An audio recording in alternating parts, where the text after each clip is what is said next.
Mga idol, kulo na yung ating gata na may sibuyas at luya saka dahong haba. Ito yung ilagay natin, salmon saka upo. Ayan, ilagay na natin. Ayan mga idol, salmon with upo. Ayan, hintay na lang natin kumulo.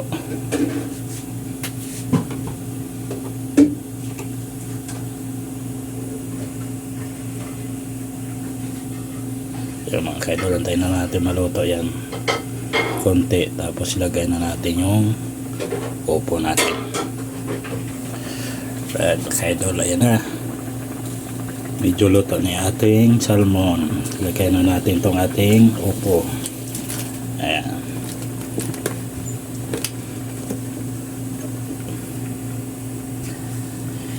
right, ayan, simpleng luto, ginataang salmon na with opo.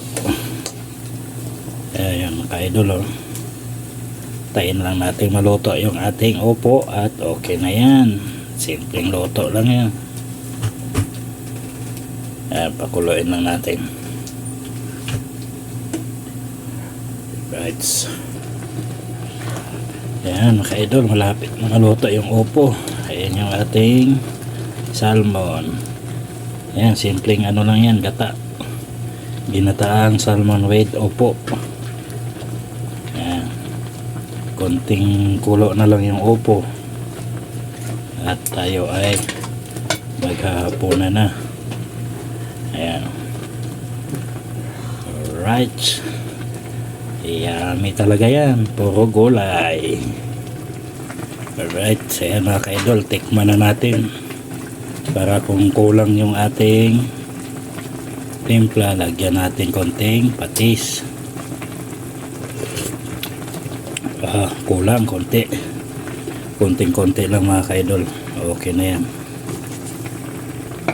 Ayan, lagay tayo konting patis pampalasa. Ayan,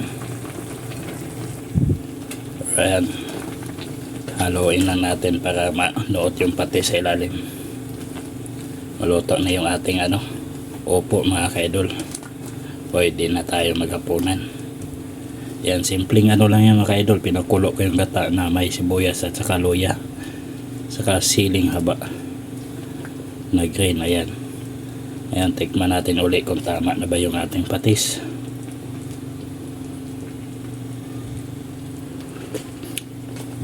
Alright, okay na mga kaidol.